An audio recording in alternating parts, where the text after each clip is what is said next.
Welcome to the TIMFD podcast. Today is my favorite day is about appreciating every day as it comes, no matter what life throws at us. We hope this podcast speaks to you, and if it does, please like, share, and comment. Now let's find out why today is our favorite day this week. Well, welcome back to Today is My Favorite Day. I'm Sam McKeown here. Hey, I'm David Towner, and we're here with Barbie Viton, Yay. our special guest today, and we have a question for her. And what is the question? The question is, how did you deal with the stress that comes with the imposter syndrome that you went through? Well, first of all, what is imposter syndrome? Yes. I don't even know what that is.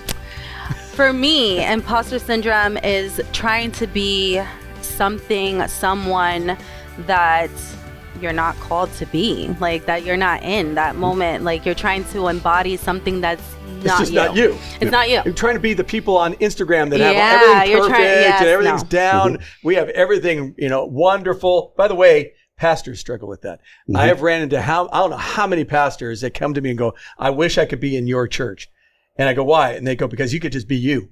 Mm-hmm. And I went, wow, that's scary to hear that. Mm-hmm. Yeah. You know what I mean? Yeah. So for you, the imposter syndrome, for one, we wanted to bring her on because you're in coaching. Yes. And in fitness and that kind of thing. And that's Sam's kind of world. He's in that coaching world. Yes. And so for you, you went through some pretty tough times.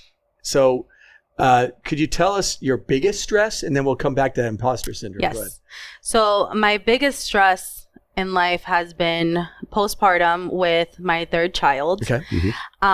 Can you explain postpartum? So I don't know what that is. Yes. Postpartum is basically after you have a child for 9 months, all the hormones, your body's regulating. A woman's body is regulating and going back to normal, how it's supposed to be. Okay. And in that moment, or, some women have a great time with their postpartum. Yeah. I know ladies that had great. They bounce back. Yeah. That's the term that's used through society. It's Bounce bouncing back. Okay.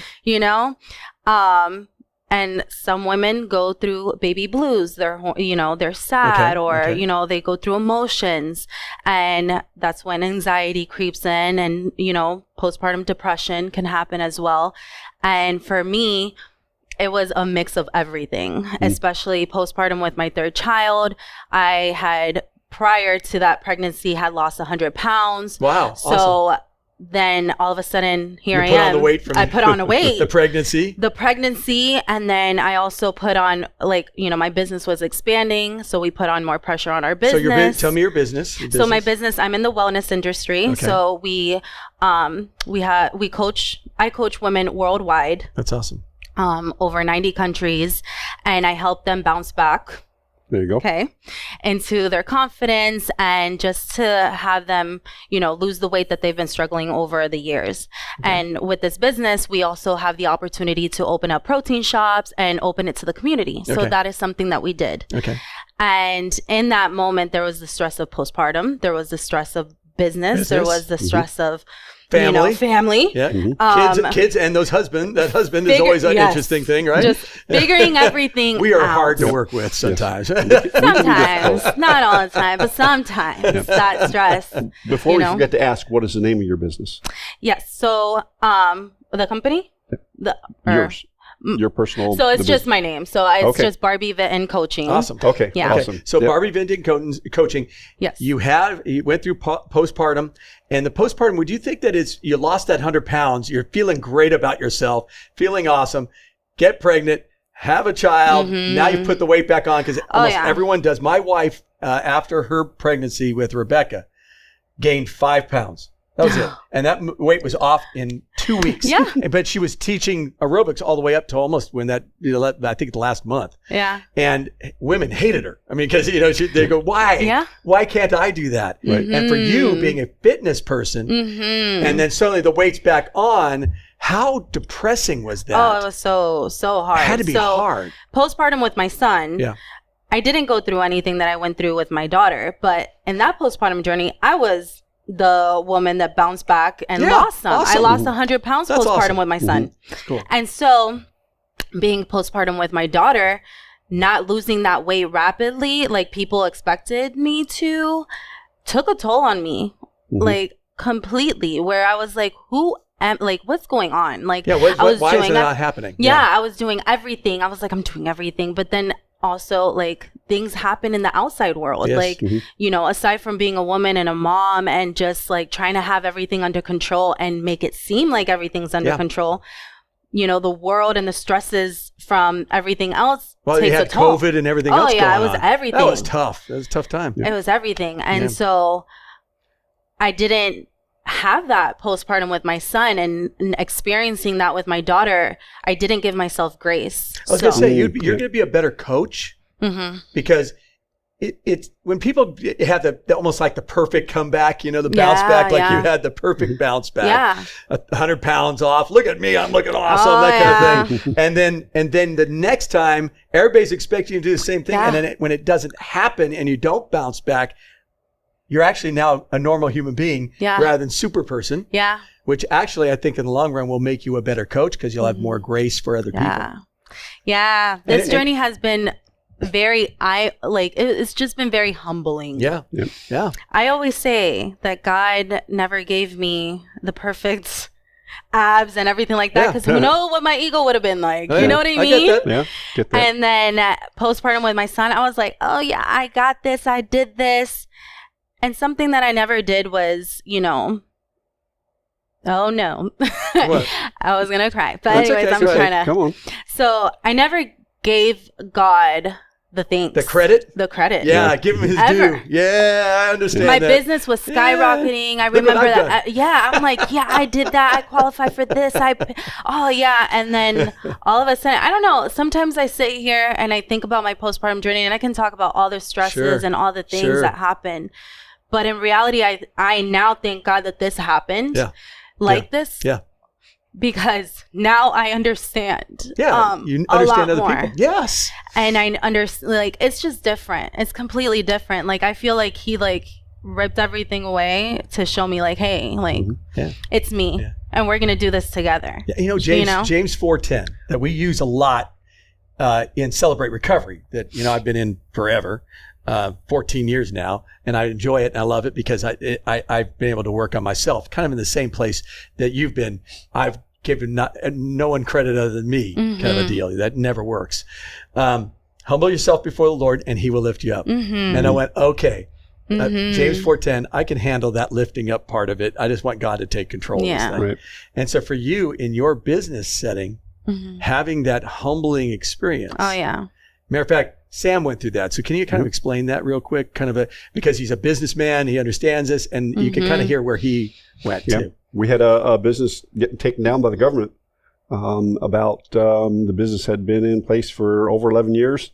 My wife and I put everything we had into it, all of our retirement, money we made from the house, all of our savings and everything. A lot of other people did too. Thousands of people. The government came in and said, nope, and shut it down.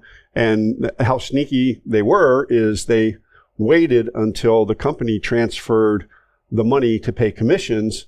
And before they paid the commissions, the government shut down the bank accounts, took all the money. So for him, he was devastated. Still recovering. Still recovering. Yeah. Those kind of things, I believe God uses everything. And I don't want to make it sound so cliche. Absolutely. Because it can come across cliche. That God uses all of our hurts.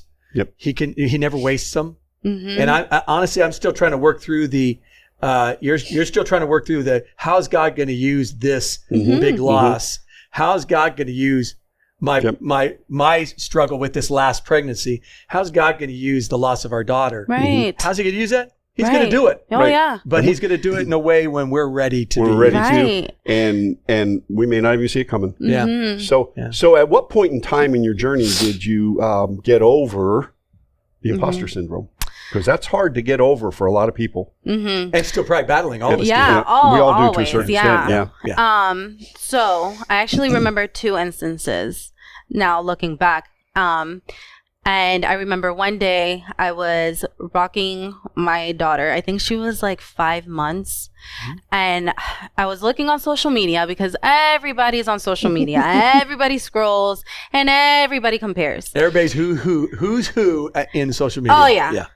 And so I was scrolling and I came across what now, honestly, I see her instead of like, I don't know, like I see her as a silent mentor when it comes to the fitness world, right? And I came across her page and she was on there and she was talking about her abs and this and that. And she's a coach herself. So I'm like, I just looked at it and I blocked her. I was like, and I looked over at John. I was like, you know what? I was like, I can't do this anymore. Like, you know what? I need to find something else. I'm not that. I'm trying, and that will never be me. And it's a good thing you're not. And it's a good thing I'm not. It's a good thing you're not. But at the same time, I'm like, I look back and I'm like, you know, it's okay that I'm not. Yes. It's okay. Absolutely. And obviously now I unblock her because now you understand. I understand her and how she was trying to target other women, but maybe I wasn't ready to hear that message yet. Yeah. You know? Yeah. And I remember the second instance where I was getting out of that was on my daughter's 12th birthday. It was a big birthday. I felt, okay. But I remember a picture was taken of me and I didn't recognize myself. And I was like, I'm trying so hard to be something, and I'm telling people that I'm being healthy and that I'm eating healthy, that I got this all under control, but look at me.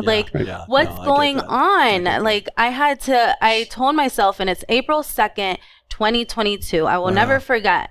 I took my before pictures, to just have as a memory. And I said, I'm done. I'm done. I weighed more than postpartum. And here I am sitting telling these women when I'm crumbling inside that I can uplift them. I can't. And that's why God wasn't blessing me to help them. My business was on the floor because I wasn't okay inside. I didn't work on myself and I wasn't aligning with what I was saying. And it was a hard reality, yes, it is. To admit. And that's something for me. Since I was young, I was always trying to be perfect for my family. And I never admitted my wrongs. And now as an adult, I'm like, no, I'm not. No, I'm admitting everything because it's healthy. It's okay. It's scripturally sound. Actually, we become healthier when we do that. I know for me, when I was first in ministry, for some reason, I felt like I had to be perfect. And everything around me in my family had to be perfect. And their kids will never be perfect. Life, especially pastors. Yeah, exactly. And life isn't perfect. In 2002, 2002, we had churches calling me up to say, come and talk about parenting, marriage. We love your family. It's awesome. At that time, Shayna was, she walked in a room and everybody go, who's that? She's a beautiful volleyball player, basketball player.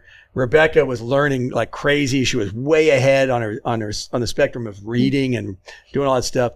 And honestly, I patted myself in the back and was going, you know what? We're pretty darn good. And within just a couple of years, that crumbled. And the whole imposter, we were never perfect. No one is. So when I see Mr. and Mrs. Perfect come into the church, if I see them, I just go, ooh, they're going to be in my office eventually. Because they just have this facade that everything's wonderful. And none of us have that. So our goal here at this church, and for your business and your business, is for us to get rid of not being the imposters, being who we are and being okay in our skin and being able to help people that are in the same place we're at, and maybe we're one step ahead of them. Absolutely. Right? Yeah. So for you on the fitness end of things, nutrition end of things, the honesty of being able to go, I do at the church. I just go, hey, I had a bad week, man. I had a bad week. I was not happy with Tanya. She and I, got in an argument. I'm never a yeller and she isn't either, but we get in arguments and I tell the church. And some people just go, I had one guy go, I can't be here. You're all screwed up. I go, yeah, you are too. We all are. But at least I'm honest enough to tell you. Right. And so that gives you some freedom. I think I set myself free from a cage that I was in, thinking that I had to be everything put together. And now I tell our followers, our clients on social media, in person, whoever, it's okay to not be okay. That's right. It's okay to not be okay, as long as you know that, but you're working on yourself every single day to become better. What can we do? What can we do today? Right? Exactly. Today. What can we do? How can I get out of this stress? How can I get out of this anxiety? Get out of your bed. Yeah. Make your bed. It's take action. Do something. Drink some water. Yes. The simple steps for me. It's always about getting up, drinking that water, go down, read my Bible. Imperfect as I am, sometimes I just go, I didn't get anything out of this, and that's okay to be able to go, God, I just didn't get anything out of this. And then spend some time with Tanya. We have this little DTR thing we do. Get our workouts in. I was supposed to go this morning. Didn't go. I got up and I just went, you know what?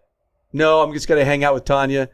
And she just said, David, we'll get 2 more workouts in the next 2 days. Don't worry about it. I went, okay. But I give myself grace. Yes. Years ago, Barbie, no way would I give myself grace and anyone else. If you didn't follow my way of doing these things, get up at this time, do this, do this. Right, you know what I mean? The way or the highway. Yeah. It doesn't work so for myself or anybody else. Yeah. With your business, how do you integrate your faith into your business?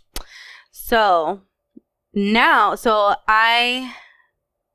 I have always sprinkled my faith into my business, even though sometimes, like, whenever you start a business, there are people that tell you, don't talk about this, this, and this. Yes, always. Yeah.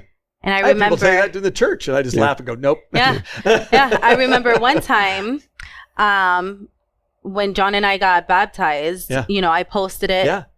And I was so proud of that moment. And I got that feedback. And I was like, no, it's going to stay right there. Right. I'm going to tell people, That's part of my life. Doesn't have to be yours, but it's part of my life. And with postpartum anxiety, I am an anxious eater. Okay. Yep. That would make sense. I eat when I'm anxious and I just, till like, there's no stopping. What is your go-to food?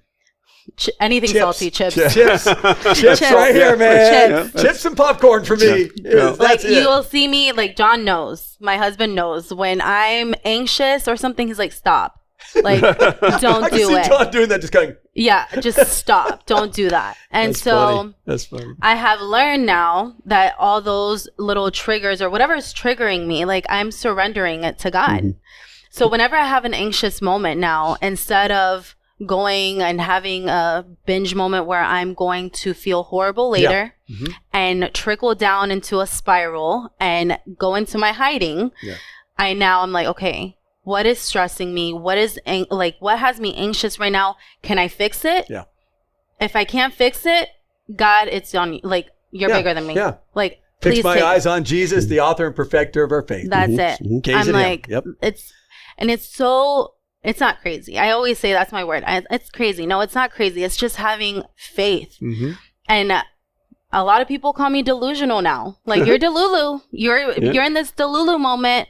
I'm not delusional. The world could be crumbling down around me, but I know God's got me. Yeah. Well, and the whole idea of the Psalm 46:10 that we were talking about, which is be still and know that He is God. Yes. He says, be still and know that I am God. Yep. What do you do? Because you're kind of a high energy person. So, and then Sam, what do you do? What do you guys do to slow down? What do you do anything, or is it very difficult and it's hard to slow down? What do you do to try to kind of go, okay, I'm going to mellow myself out in this moment? It's hard. Breathe. Breathe. Yeah. Yep. Yeah. Breathe. I take a deep breath. Yep. And I count. Yep. And I try to align myself. That's right. Yep. And I talk to God. God is my best friend. That's right. Yep. Absolutely. And I talk to Him throughout the day. John's like, who are you talking? God. Yeah. The other day I went to a personal training class and I just stopped because I was gone. Yeah. Like, what are you doing, Barbie? Praying. Yeah. You know, I'm praying. There's a very famous theologian that he calls it whisper prayers from long, long ago in the ancient days. He called them whisper prayers. He whispered to God throughout the day. And I took that to heart and just went, when I'm in a stressful place, I need to slow down, breathe. Because I learned that in athletics. We talked about this on our last podcast with Dr. Sosa, but just to slow down, or 2 podcasts ago, just to slow down and just go, hold on. Yeah. And then what I do is I use a verse and I just speak that out as I'm breathing, and it gets me in a good place. What do you do? I pretty much the same thing. I do the breathe, but I also make time to take 5 or 10 minutes and say, it's okay to go sit in the chair, commune with God, and do nothing. Oh, okay. And so it's one of those, so you breathe, you do all that kind of stuff. And so what I find with me is that it gets me refreshed. If I'm working on a project, it's don't think about it. Just get in a place where, not that the mind's empty, but that it's not stressing and talking over things. I get more work done. Right. So do you do that with your coaching? Do you tell people absolutely to slow, especially because you works with business people, so that you tell them to slow it down, and it's funny. You get some of these high energy businesses say, "Well, I can't." So okay, you're gonna have a heart attack. I had to learn to do that. You're gonna die. You want to do that. You're having problems at home. You're doing that because when when you're coaching, know all about them. Oh yes, right. And so and you have to call them out. Yep. Right. And if you don't call them out, when they do have that heart attack, you're like, I told you so. Absolutely. Right? Or something that I always do with my clients, I'm like, how's your heart?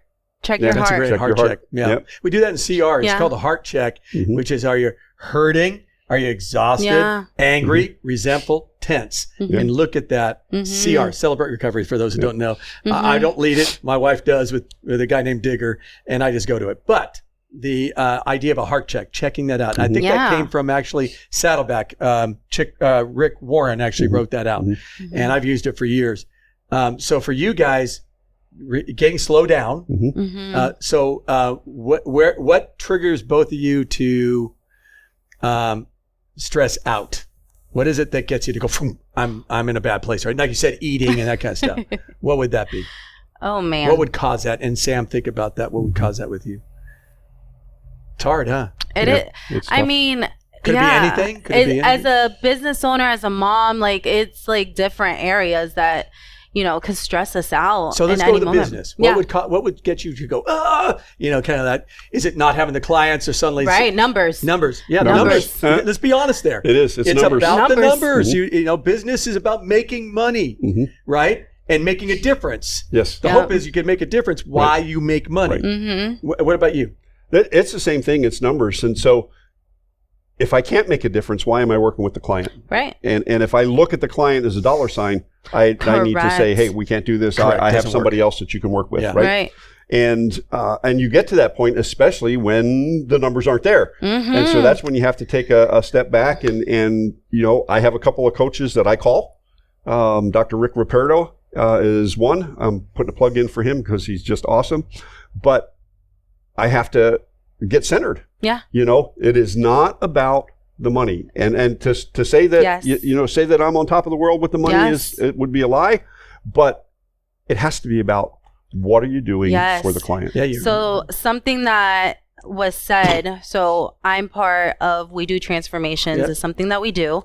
And that's with Katya and Daniel, right? Okay, got it. So it's worldwide now.